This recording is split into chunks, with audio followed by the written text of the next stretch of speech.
ایک بھکاری مسجدوں کے باہر بیٹھ کر بھیک مانگتا تھا۔ اس کو بھیک مانگتے ہوئے 10 سے 15 سال ہو چکے تھے۔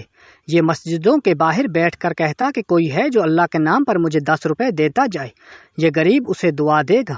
کچھ لوگ اس کے پاس سے بھیک دیے بغیر گزر جاتے تو کچھ لوگوں کو رحم آتا، وہ اسے بھیک دے کر چلے جاتے تھے۔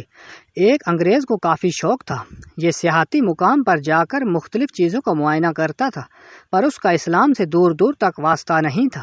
یہ ایک عیسائی بندہ تھا، اس کو سیاحت کا کافی شوق تھا، یہ دوسرے ملکوں میں سیاحت کے لیے جاتا رہتا تھا۔ ایک بار یہ انگریز سیاحت کے سلسلے میں ایک ملک میں آ پہنچا۔ اس نے یہاں آ کر سوچا کہ اس بار مسلمانوں کی مسجدوں کو معائنہ کیا جائے جس سے میرے علم میں اضافہ ہو سکے۔ پھر یہ انگریز مسجدوں کا معائنہ کرنے لگا۔ یہ مسجدوں کا معائنہ کرتے ہوئے اسی مسجد کے دروازے پر آ پہنچا۔ یہاں پر وہی فقیر معمول کے مطابق بیٹھا کہہ رہا تھا کہ کوئی ہے جو مجھے اللہ کے نام پر 10 روپے دے، یہ غریب آپ کو دعا دے گا۔ انگریز نے اپنے ترجمان سے پوچھا کہ یہ بندہ کیا کہہ رہا ہے، تو اس کے ترجمان نے انگریز کو بتایا کہ یہ بندہ اللہ کے نام پر کہہ رہا ہے، کوئی ہے جو مجھے 10 روپے دے جس سے میں اپنا گزارا کر پاؤں۔ انگریز نے اس کی بات سن کر انسنی کر دی اور سیدھا مسجد کے اندر چلا گیا۔ کچھ دیر تک وہ مسجد کا معائنہ کرتا رہا۔ یہ مسجد کی خوبصورتی دیکھ کر کافی متاثر ہوا۔ پھر یہ مسجد کے باہر نکل آیا تو یہ بھکاری وہاں پر ویسے ہی موجود تھا جیسے اس نے پہلے دیکھا تھا۔ دوبارہ بھی بھکاری اپنے وہی الفاظ کہہ رہا تھا کہ کوئی بندہ جو مجھے اللہ کے نام پر 10 روپے دے۔ اسی وقت انگریز نے اپنی جیب سے $100 نکالے اور نکال کر ترجمان سے کہا کہ اس بھکاری کو کہو کہ رب تمہیں کیا دے گا، یہ لو تم میری طرف سے اور عیش کرو۔ اس کے ترجمان نے بھکاری سے کہا کہ انگریز نے یہ تمہیں $100 دیے ہیں اور وہ کہہ رہا ہے تمہیں رب کیا دے گا، یہ لو تم میری طرف سے اور عیش کرو۔ بھکاری نے کہا کہ اس انگریز سے کہو کہ میں مانگ تو اپنے رب سے رہا تھا اور اس نے میری دعا اس انگریز کے ذریعے پوری کر دی جس کو ذریعہ بنا کر بھیجا ہے۔ بے شک رزق کا وعدہ تو میرے رب نے ہی کیا ہے اور اس نے مجھے عطا کر دیا۔ اب انگریز بھکاری اور اپنے ترجمان کی باتیں سن رہا تھا، پر اس کو یہ معلوم نہیں تھا کہ ان باتوں کا مطلب کیا ہے۔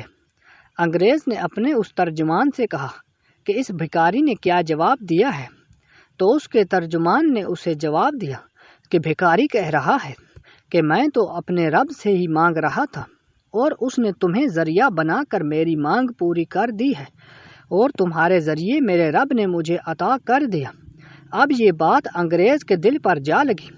اب انگریز دل ہی دل میں سوچنے لگا کہ بات تو بھکاری کی بالکل ٹھیک ہے، اس کی مانگ تو جیسے بھی ہوئی ہے پوری تو ہو گئی۔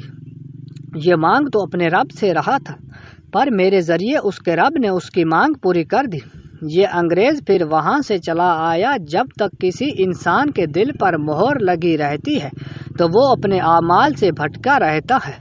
کچھ دن تک مسجدوں کا معائنہ کرنے کے بعد اس انگریز نے سوچا کہ کیوں نہ اب ریگستان کا چکر لگا کر تھوڑی بہت سیر و تفریح ہی کر لی جائے۔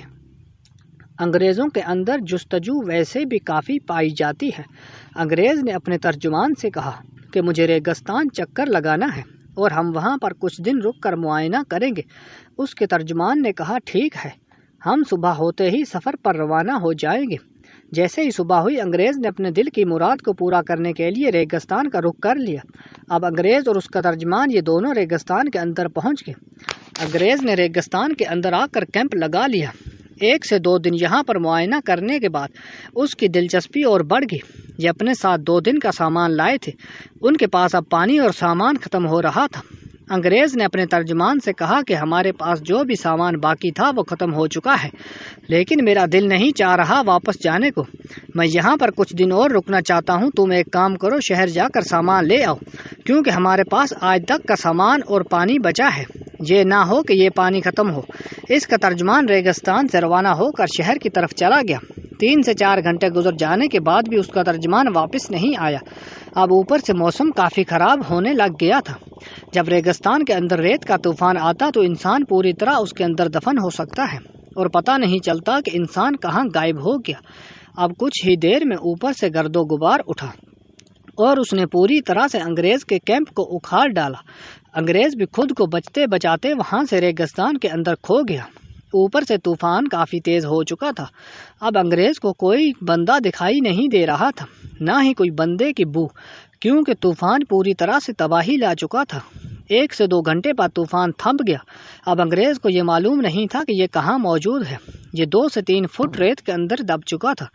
اس نے کسی طرح کر کے خود کو ریت سے باہر نکالا، پر اس کی سانسیں پھول رہی تھی، پر اس نے ہمت نہیں ہاری اور خود کو وہاں سے نکال لیا۔ رات کافی گہری ہو چکی تھی، نہ ہی اب اس کے ترجمان کو پتا تھا کہ انگریز کہاں ہے، کیونکہ اب اس کا ترجمان وہاں آ بھی نہیں سکتا تھا۔ پہلے سے ہی طوفان نے اتنی تباہی مچا رکھی تھی۔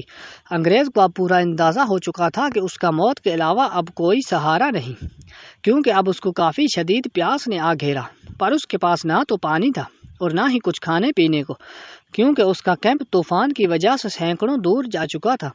اب اسے ایک ہی چیز دکھائی دے رہی تھی اور وہ تھی موت۔ کہتے ہیں جب انسان برے وقت میں پھنس جاتا ہے اور اسے جب کوئی بھی دوسرا راستہ دکھائی نہیں دیتا تو پھر وہ رب کی طرف رجوع کرتا ہے۔ اب انگریز نے سوچا کہ میں نے جس وقت اس بھکاری کو پیسے دیے تھے، اس بھکاری کی دعا قبول ہو گئی تھی اور میں اس کو پیسے دینے کا ذریعہ بنا۔ اب دیکھتا ہوں کہ اس بھکاری کا رب مجھے بچاتا ہے یا نہیں۔ انگریز اسی وقت پکارنے لگا، اے اس بھکاری کے رب، تو نے اس بھکاری کی سن لی تھی، اب میری بھی دعا سن لے۔ مجھے ہر طرف سے موت نظر آ رہی ہے، اب مجھے پتا ہے کہ میں نہیں بچ پاؤں گا، اب میری آخری سہارا تو ہے، مجھے اس دلدل سے نکال۔ اگر وہ بھکاری سچا تھا تو مجھے یہاں سے تو زندہ نکال لے۔ یہ پھوٹ پھوٹ کر رونے لگا اور اسے اب کوئی دوسرا سہارا دکھائی نہیں دے رہا تھا۔ روتے روتے اس کی آنکھ لگ گئی۔ جیسے ہی اس نے آنکھ کھولی تو صبح ہو چکی تھی اور اس کے سر پر اس کا ترجمان کھڑا اس کو جگانے کی کوشش کر رہا تھا اور اس کے منہ میں پانی ڈال رہا تھا۔ جیسے ہی اس کے منہ کے اندر پانی گیا تو یہ اٹھ کر بیٹھا اور کہنے لگا کہ واقعی بھکاری کا رب سچا تھا اور میں نے اس رب سے مدد مانگی جبکہ میرے سر پر موت آ پہنچی اور اس نے مجھے بچا لیا، جبکہ اتنے گہرے طوفان نے پوری طرح سے تباہی مچائی۔ مجھے ہر طرف سے موت ہی موت نظر آ رہی تھی اور اس نے مجھے ایسی نیند میں ڈال دیا کہ میری ساری رات تکالیف دور ہو گئی۔ پھر جب میری آنکھ کھلی تو میرا ساتھی میرے سر پر کھڑا تھا۔ بلا شک بھکاری کا رب وہی ہے جو سب کا رب ہے۔ پھر اس انگریز نے اسلام کی دعوت قبول کر لی اور راہ راست پر آ گیا۔ بے شک پروردگار تو وہ ہے جو ہزاروں میٹر سمندر کی گہرائی کے نیچے لاکھوں پتھر موجود ہوں اور اس کے نیچے ایک کیڑا بھی رہتا ہے، تو میرا رب اس تک بھی رزق پہنچاتا ہے اور اس کے ہر حال سے باخبر ہے، ہر چیز پر قادر ہے۔ اگر آپ کو ہماری یہ ویڈیو اچھی لگی تو لائک اور کمنٹ کر دیجئے اور چینل کو سبسکرائب کرنا مت بھولیے۔ ملتے ہیں نیکسٹ ویڈیو میں، تب تک کے لیے اللہ حافظ۔